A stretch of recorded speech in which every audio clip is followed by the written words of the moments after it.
Welcome to another episode of the Two Shots Podcast.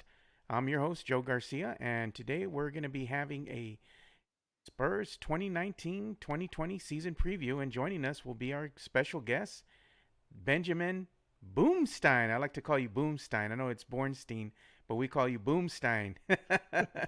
Love it. I'll and answer to anything, man. yeah, there you go. So he's also a frequent contributor for some, multimedia outlets. One of them being the Project Spurs Network. So welcome, Ben. Glad to be here. Glad to do some preview talk, and the season is upon us, sir. That it is. It's Spurs regular season Eve. It's almost like you say, it's like Christmas Eve in a sense. You know, that's how I feel. I get excited. You know that the season's going to be here. It's going to be upon us, as you just stated. So without further ado, let's go ahead and dive right in and let's talk about the hot topic, and that's Dejounte Murray getting a contract extension, a 4-year contract extension from the San Antonio Spurs yesterday. So how are you feeling about that, Ben? I am feeling fantastic. As soon as I saw that news going around on Twitter, I was tweeting all about it. I was very excited. I almost did some laps around my room. That's how excited I was. Like you said, 4 years, he's going to get 64 million over those 4 years, so an average of 16 mil a year, because that's how math works. I happen to think it's great for both sides. It's pretty team friendly. It's not completely undervaluing what Dejounte Murray can do. It's kind of a good faith contract, if you will, where they said, we know you're coming off an ACL tear. We see the work you've been putting in the offseason. We see already in the preseason that you've been improving. We like what we see. We want to give you a contract extension. We don't want you to go to free agency next summer. So this is what we're going to do. And it probably doesn't hurt that he also reportedly signed his New Balance deal. So he's going to be making money from that as well. So I think he kind of figured, 16 mil every year ain't too bad, plus whatever I make from New Balance. So, he might have left some money on the table here. He probably could have gotten something like 70 mil over 4 years, but I happen to think both sides made a really good deal here. And if you've gotten a chance to see the video that the Spurs actually posted, it was a really nice moment. He was hugging everybody. Him and R.C. Buford shared a tender moment there. Patty Mills came in after he signed it, and he was happy for him. It's the stuff that warms your heart. I love it. So, and I thought it was interesting because with that signing, the free agency class for next summer is very, very small. There were a ton of signings that took place right before DeJounte's as well. So I think they kind of said we don't want him to go to free agency. We don't want people throwing money at him. Let's lock him up now. Yeah, I thought it was a smart move by the San Antonio Spurs. And let's face it, I mean, DeJounte was drafted in the 2016 NBA draft. He was drafted as the 29th overall selection. You know, and I think it's safe to say he's exceeded expectations. So I'm really happy that the Spurs locked him up. He kind of gave us a hometown discount. And the deal is, we saw the details from Shams Charania of Stadium and the Athletic, and DeJounte and the Spurs agreed to a $64 million fully guaranteed contract, but it can be worth up to $70 million with incentives. So whatever those incentives might be, I'm sure it has to do more with stats, things of that nature. And also, how far they go into the playoffs. Everybody likes to go deeper into the playoffs because you get more bonus money. That's always a good Absolutely. thing. So hopefully the Spurs can get past the first round this season, but nonetheless, it's great that they locked in Dejounte Murray. I think it's safe to say that the Spurs are betting Dejounte is going to be the point guard of the future with this contract extension. What do you think, Ben? I totally agree. I'd also say that I think getting him at a relatively low cost like this protects them in case he gets injured again. That way they haven't saddled themselves with this huge salary cap eater for someone who's not playing if he gets injured. Knock on wood. Yeah. But there's nothing to hate about this contract. I think that's just my opinion on it. Yeah, really good contract. Glad that everything worked out, and glad that he's going to be here with San Antonio for the next 4 years. So all around, it was a perfect day for San Antonio Spurs basketball. Now let's go ahead and talk about somebody else who kind of got overlooked here, and that would be Jakob Poeltl. Jakob Poeltl, didn't get a contract extension. He's a four. This is going to be his fourth year, but it's his first. It was his first year with the San Antonio Spurs uh, for the 2018-2019 season. So the deadline came and went. October 21st came, 5 p.m. The deadline to go ahead and offer contract extensions came and went, and Jakob Poeltl didn't receive a contract extension. So, with that said, what does that mean for the Spurs moving forward, Ben, and also with Jakob Poeltl's future in question? What do you think is going to happen?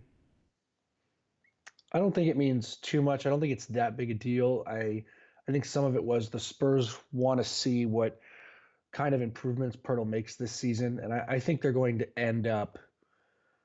I think they're going to end up re-signing him in the end because the market for centers like him this offseason is going to be so small, and the free agent class in general is going to be very small. So I don't think there are going to be a lot of teams really coming out to throw money at him and try and really sign him away from the Spurs at a ridiculous price. And frankly, if they do that, then you can keep Pirtle because he's not going to be worth 20 mil a year or 15 mil a year, whatever you throw at him like that. He's just not worth it, not at this stage in his career. So I also think there's concern over how the China market might affect the salary cap next season. So I think the Spurs may be trying to wait that out to see how much it affects the salary cap and if the cap takes a big hit or not. Because if it doesn't, if it balloons up to what the expectations are, then they'll be able to pay him a little more. And I think they're going to make him the initial offer this summer so that he is a restricted free agent, and then they'll probably see what they have to match in order to keep him. Yeah, and Jakob Poeltl, as I stated, he arrived in the 2018 trade with Kawhi Leonard. Um, but given the the time frame that we've had to see what he can really do, I think that's why the Spurs probably didn't offer him a contract extension. He improved his game, near the latter part of the season, but I think the Spurs still want to see a little bit more out of him, and that's a safe bet. You don't want to necessarily, like you said, throw money at somebody and not have a dollar value set in stone that would kind of not upset them. You know what I mean?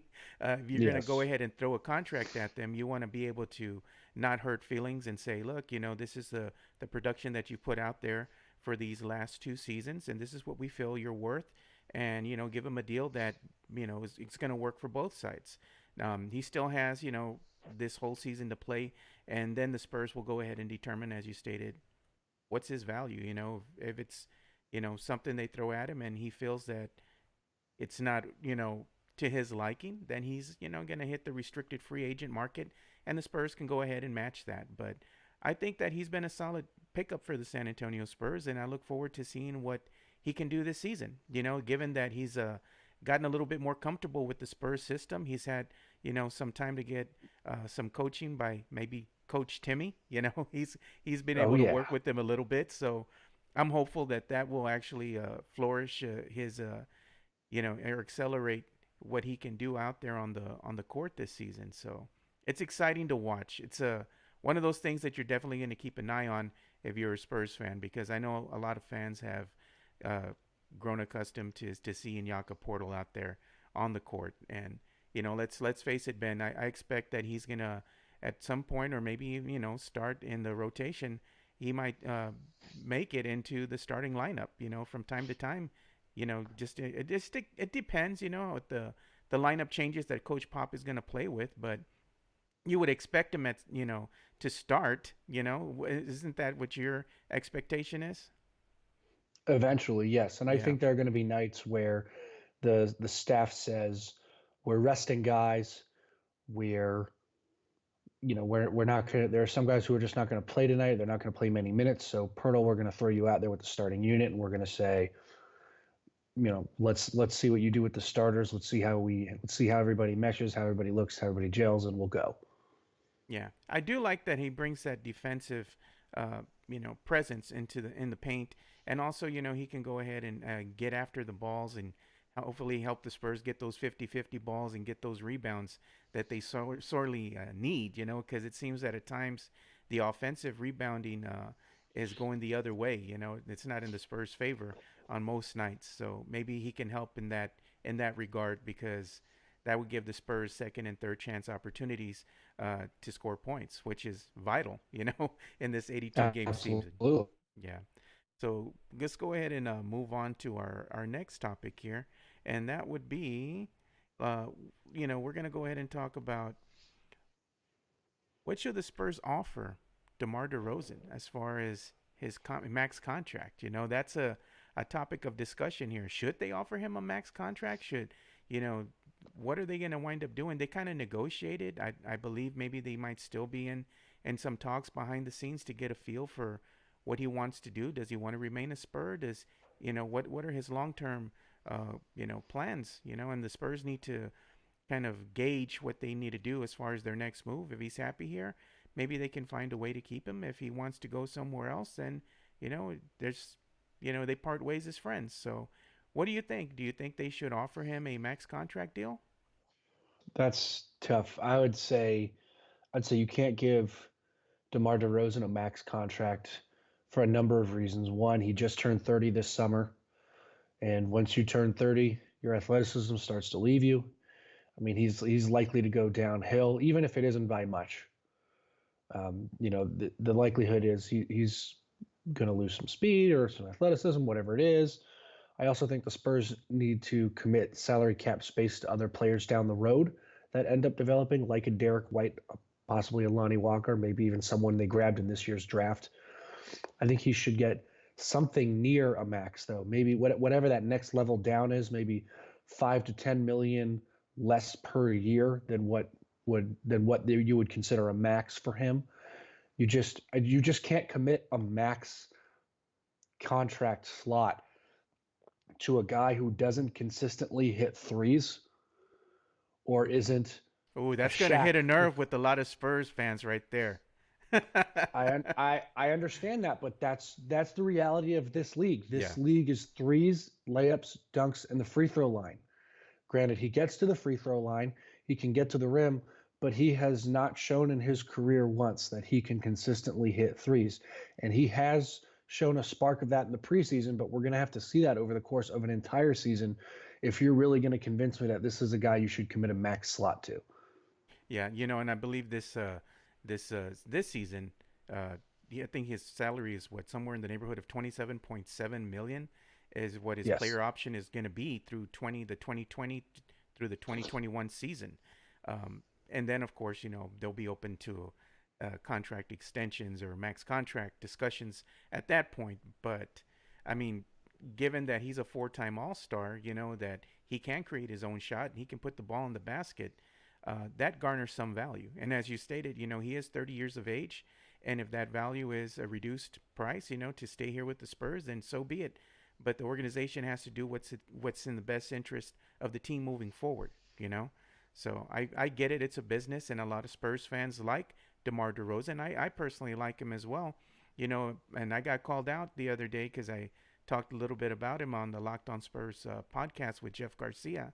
And all I was stating is, I think at times the Spurs don't fully utilize him the correct way in crunch time situations. I feel like because he is a player who can create his own shot, so they can make a lot of isolation plays for him. But we've seen what happens at certain times during crunch time. The ball slips out of his hand. He gets double teamed, and I think that's kind of a lack of miscommunication out there on the floor. They can have ISO situations for him, but he has to have his teammates ready to bail him out. You need to come to his aid. If he's getting double and triple teamed, you can't just sit there and camp out behind the 3 point line and not come to your teammates' aid. We saw some of that stuff happen last season, and at no fault of his own, should I say, it was the play that was run. It just, he just didn't connect on very many of those isolation plays in crunch time. And I would think you would agree with the same analysis as well, Ben. Yeah, and I think some of that was he and LaMarcus Aldridge were heavily dependent on to hit big and needed shots throughout the game. And I think that's going to be different this year. I don't think there will be as much pressure for them Yeah. to hit shots throughout a game, at the end of games, whatever, I think they're going to have guys who are going to be more comfortable taking the last shot, or at least you have guys you can use as decoys and get those other two guys their shots. But I think the one thing Spurs fans should keep an eye on is, will DeMar DeRozan pick up his player option? Yeah. Because with a reduced free agency class, he could not pick up his option and say, listen, I want to stay with the Spurs, but you're going to have to pay me more. Look at all the deals that got done before the season started. I can easily argue I'm worth more than those guys. You got to pay me now. And I think the Spurs could run into a wall there if he's asking for really more than 35 mil a year, Oh, which wow. I'm not even sure if that's possible Yeah. with the salary cap, and if he's eligible for that kind of money with um, like supermax kind of stuff. So, depending on what DeMar DeRozan is asking for, the Spurs may hit an impasse this summer with him, and so this player option is going to be big because the player option is for about 27.7 million. Yeah. But if DeMar DeRozan comes out, he has a really good year from beyond the arc and has a really good year in general, he could command 30 to 33 mil a year, and it would be hard to argue against that. So I think this summer for him, this season for DeRozan is a big one, and I also think that next summer is going to be a big one for the Spurs in regards to how their salary cap situation looks. Yeah. Not only that, but if you're going to want to trade him, he still has some value.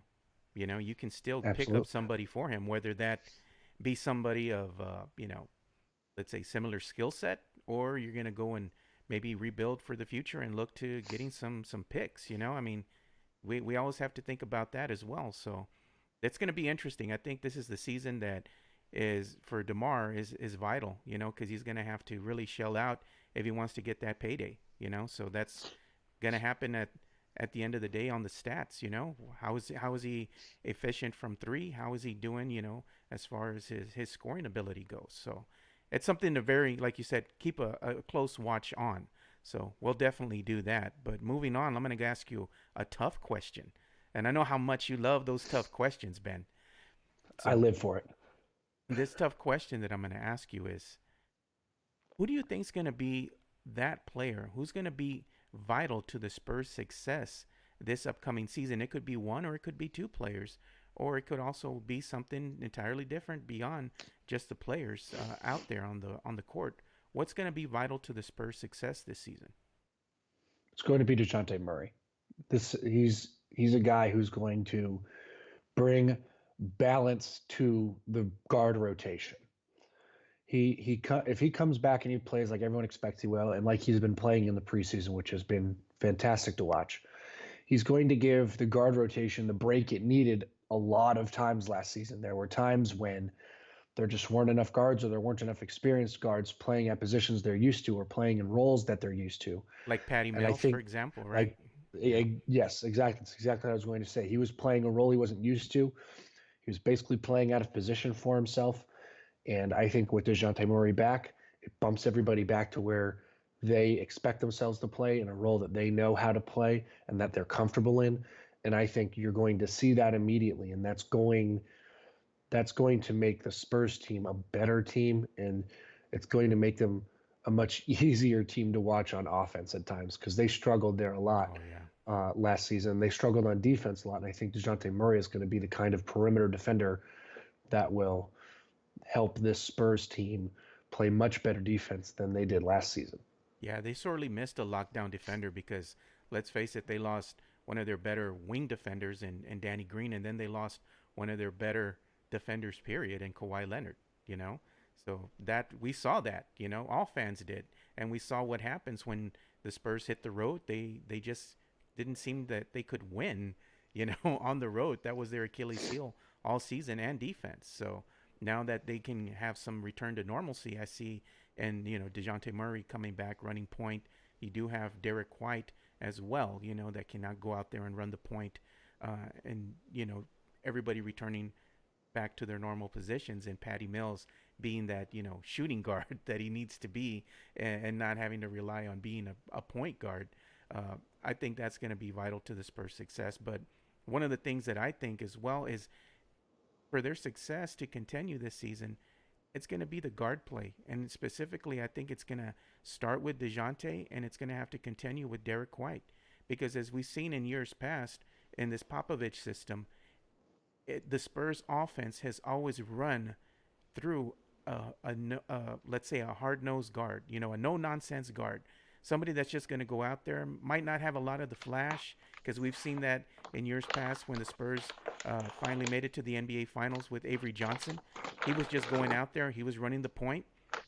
Wasn't a very good athletic guard, but he knew how to play the game, And then we had Tony Parker, So Tony Parker was a very good guard in his own right. I mean, he was quick when he was younger and he ran the point quite well.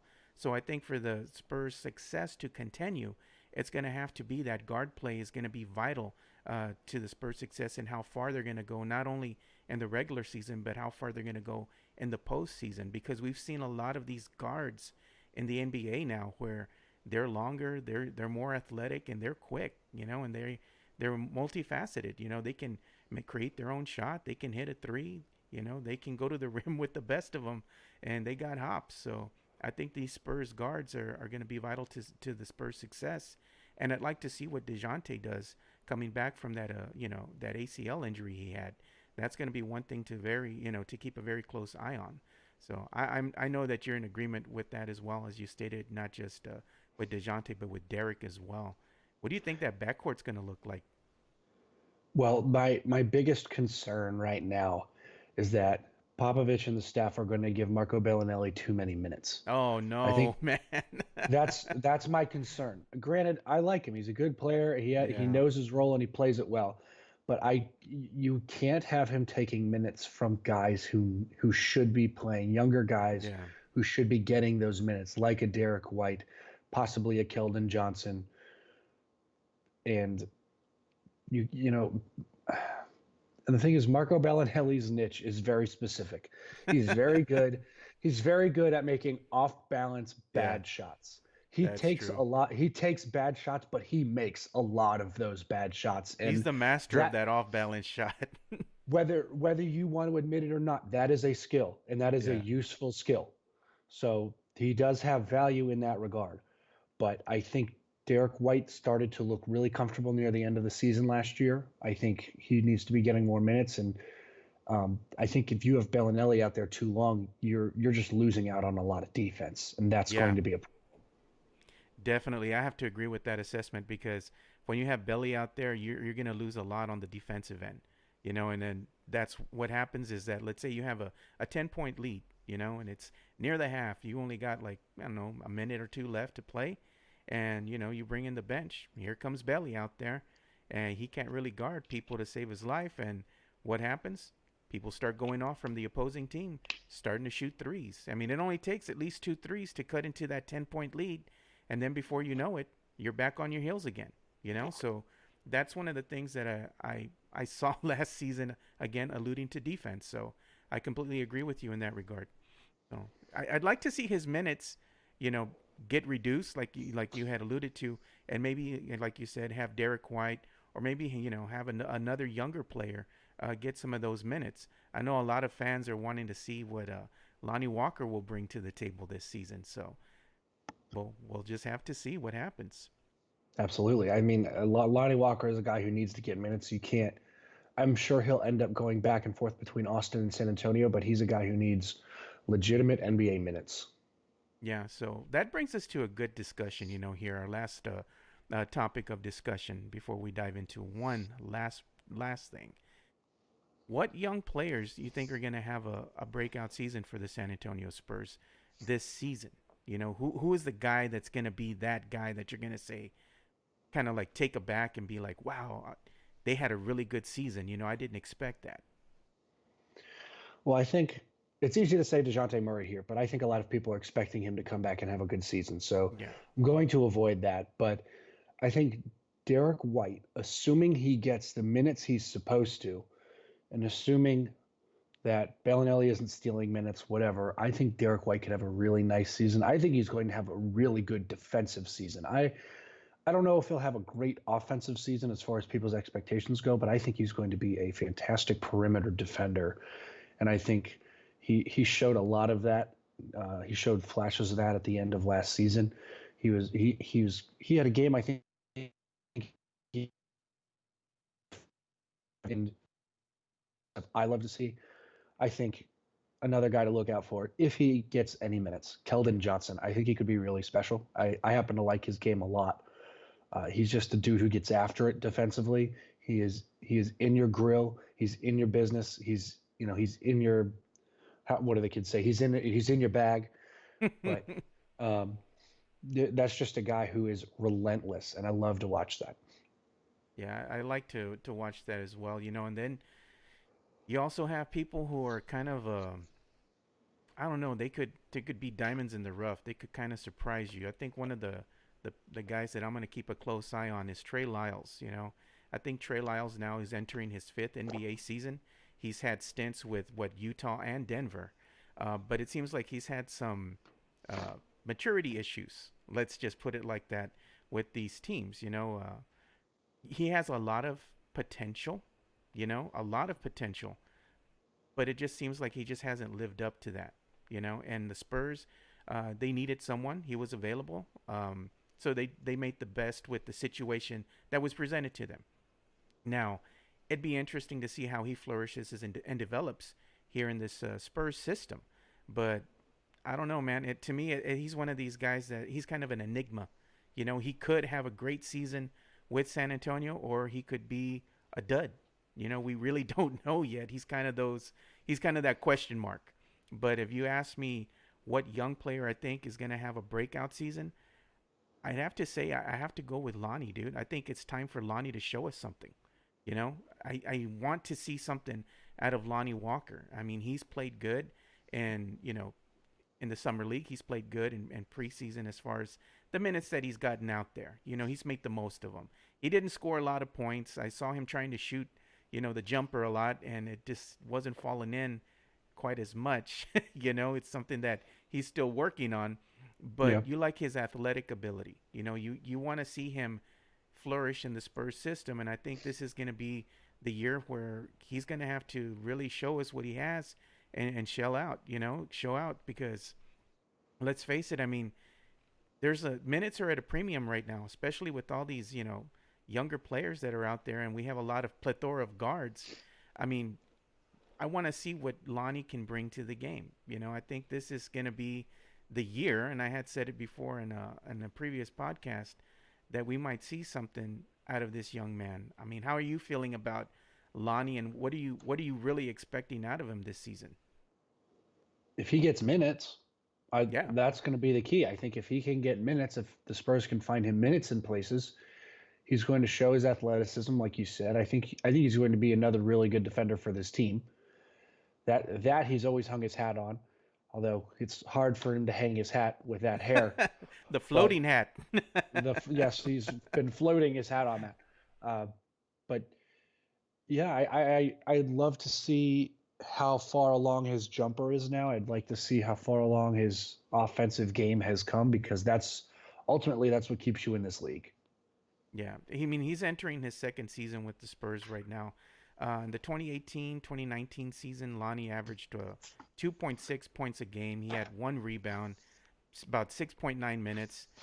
He played 17 games with the Spurs, and I mean, you just want to see a little bit more out of him. He had a strong summer league showing, like I stated, and the Spurs, they're expecting him to crack the guard rotation at some point, and hopefully it's this season. Like you said, minutes are at a premium here, and it's going to be hard for him to get those consistent minutes. He's going to have to really show the team, and specifically, he's got to go and show Coach Pop that he's quite capable of cracking the rotation and getting those coveted minutes. So I think this is his season.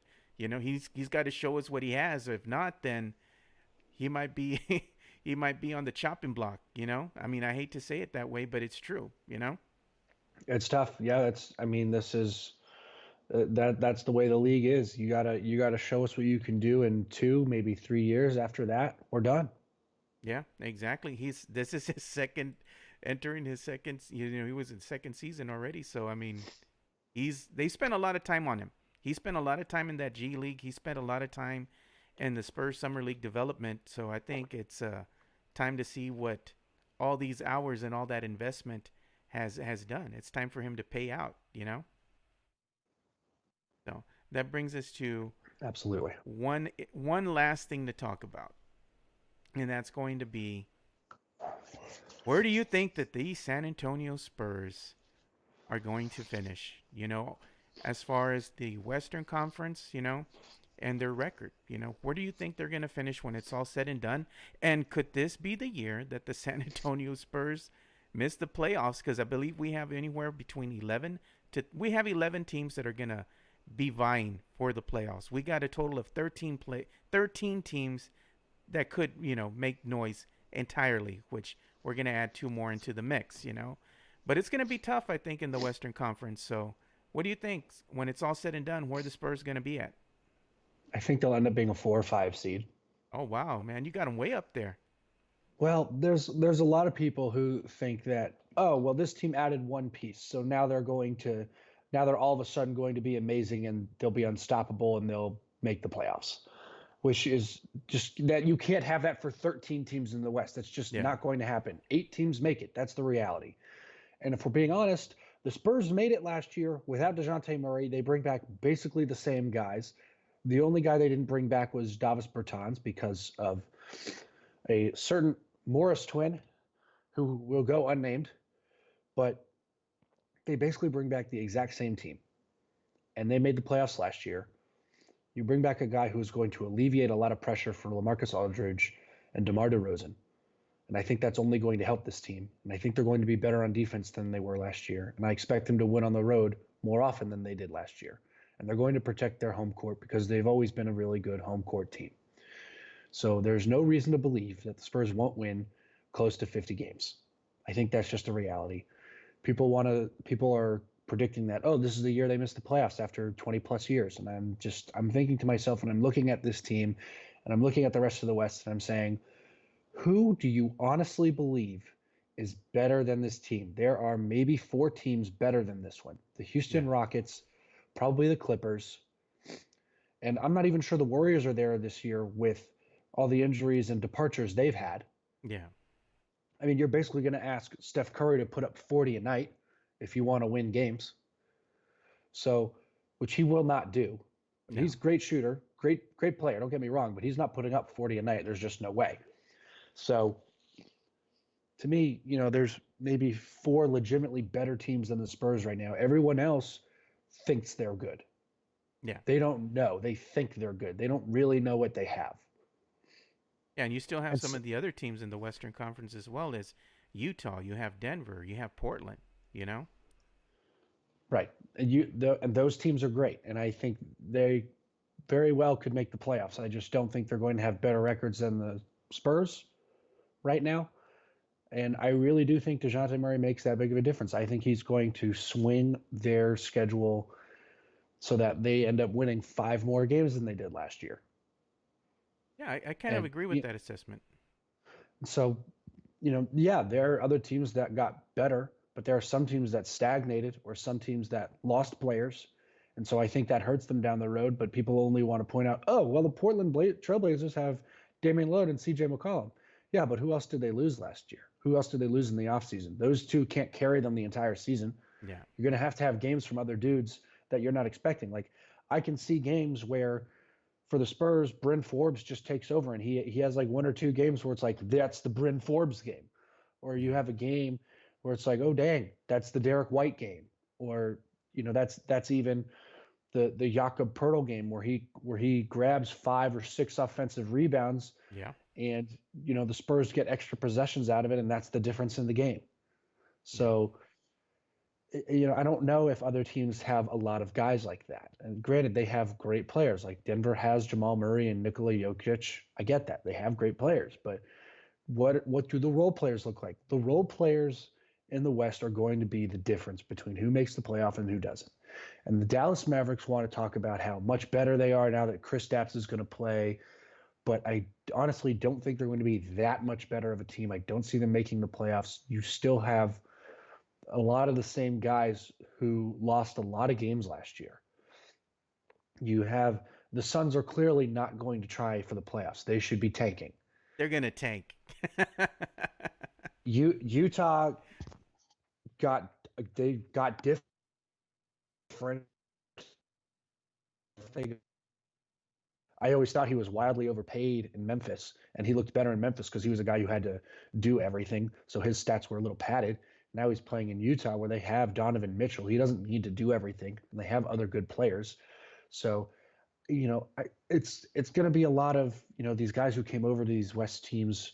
How what is their role going to look like? How is it going to change the dynamic of the team? I just don't see other teams. I don't see 8 teams being better than the Spurs in the West. That's the way I see it. Okay. Well, I respect your analysis and your predictions. My predictions, I have the Spurs finishing anywhere between 50, maybe all the way up to 53 wins. And I'm agreeing with you. I think that Dejounte Murray is going to make a big difference on the defensive end.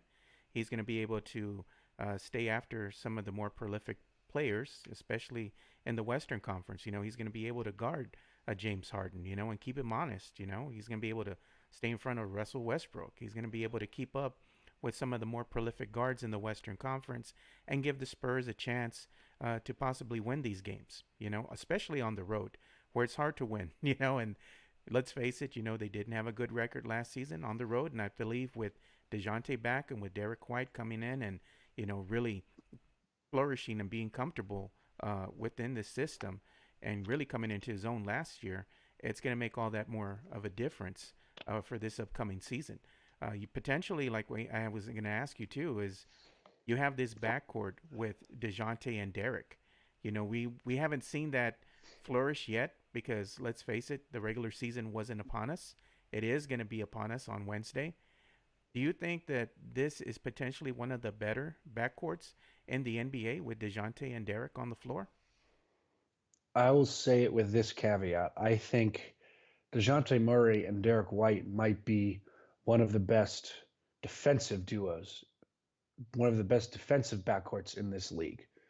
I don't know if they're one of the best duos overall, but if those two are playing together, I dare you to score on them. I dare you. Good luck. If you hit a shot, that's to me that would be a lucky shot. You would have to hit a really hard shot, or you'd have to hit a lucky shot if you're going to get something up on those two guys. So, and I think a lot of times, if you have a better defensive backcourt, I mean, there are some guys like Steph Curry, like he's going to get his shot no matter what. Yeah. Like all you can hope to do is make it a hard shot for him. But with these two, I really like. I don't know. I just really like what they bring on the perimeter defensively. And granted, I think they're going to be great offensively, but I don't know if they're at a level offensively where you would say that, yeah, they're one of the best duos overall Like in the league. an elite duo. Yeah. Right. I get what you're saying. Yes, I would say they're like maybe a tier or two down from elite. I would say they're an elite defensive duo. Yeah. But that's it. Yeah. So I agree. I think they're going to wind up being one of the better backcourts in the NBA. Will they be the best? Possibly not, like we both agree on. But from a defensive standpoint, this is a nightmare for the opposing teams on any given night, And we just hope that these players are going to be, they're going to be remain healthy for the rest of the season. We hate to see anybody get injured, but it is part of the game, So we just hope that they stay in good health, and I'm sure Pop is gonna look to rest them at certain nights, especially if they're going up against the teams like the Phoenix Suns. Come on, Yes. it's the Phoenix Suns, So if we lose Absolutely. to them, we lose to them. But like Coach Pop has always said, he's not really concerned about that. He cares more about taking care of the health of the player and monitoring those minutes so they can be ready to go for the postseason. And which brings us to the end of our discussions here. And this is the last thing that we're going to talk about. Spurs, are they going to go further than the first round of the playoffs this upcoming season, Ben? I think it really is dependent on their matchup. I think if they get a favorable matchup where the other team's bigs aren't very good, they can't, or their wings are kind of their soft spot. If they can't guard a DeMar DeRozan or if they can't guard a LaMarcus Aldridge, a very round. But if they face a Nikola Jokic with the Nuggets, I think the Nuggets, and granted, this was a matchup we saw last year, and it went 7 games. It went to distance, and the Spurs had a great opportunity to win that series, which would have been a fantastic upset. That's the kind of stuff that wins you Coach of the Year. But I think after a year, after Denver has seen that from the Spurs already, they're going to be able to say, okay, we know what they're about. We know what they're going to do to us. We should be able to counter. So to me, it is heavily dependent on the matchup in the first round, which is why it's important to get a high seed. Yeah, no doubt. I'm thinking really honestly at the end of the day, I feel that the Spurs are gonna either be a fifth or sixth seed in the Western Conference. Now, who they'll get in that first round, who knows? But it's gonna be instrumental to their success that they at least get a higher seeding. Let's face it, you don't want to start at the seventh or the eighth seed again because the matchup might be a bit unfavorable, especially when you're doing starting the playoffs on the road. You don't have that home crowd behind you, giving you that energy, giving you that little boost, that you need, that confidence. So, yeah, definitely you want to see them get in a higher seating in the Western Conference, and if they do, that's going to favor the matchup and possibly get them beyond the first round of the playoffs, and maybe they can go even further than that, just dependent on how well the team is playing and how healthy they are. Health is a big concern of mine.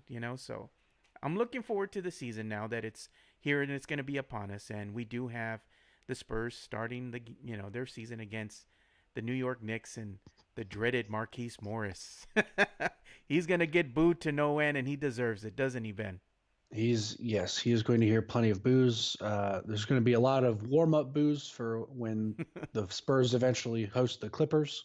Oh, and So that's near Halloween too, isn't it? Isn't Halloween Day? I cannot remember off the top of my head, but that is going to be something special. Kawhi Lean. Kawhi Lean, yes. So yeah, they're gonna get their booze in for Marquise, and that's just a warm up for the return of Kawhi, or when the Spurs play Kawhi over there in LA. So it's an exciting season. I know we're both excited about it. So that's about all we have as far as our preview for you guys. So before we end the show, why don't you let the good people know where they can follow you, Ben, and all the great content that you're cranking out there for Project Spurs? Absolutely. So you can follow Project Spurs. You can also follow me on Twitter at @the_Boomstein. And that's where I live. I live on Twitter. So, if you have Spurs questions, Spurs complaints, Spurs anything, let me know. Just don't hit me with any soccer questions because those are not the Spurs I follow. You don't follow the Hottentam Spurs. No, the Tottenham Yeah, Hotspurs are not my team.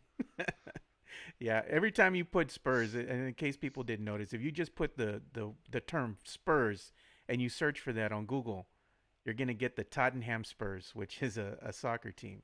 So it's not the same thing. Not quite. Not quite. But you can also follow us at Two Shots Podcast and spelled out just like you see it there, TWOSHOTS. And you can follow us on Facebook, Twitter, Instagram, and also on YouTube, which I'll be posting this video here on YouTube. So, and then we're going to be sharing it, of course, on our Facebook page. So make sure you go and follow and like us, and you do the same thing with Project Spurs, and keep a close eye on all the great content, not only Project Spurs, but the Project Spurs Network will be dishing out this season. So for Benjamin Bornstein, I'm Joe Garcia. Thank you all for watching a preview here of the 2019-2020 season preview for our San Antonio Spurs. And like we always say, spread the love, stop the hate, be kind. We're out.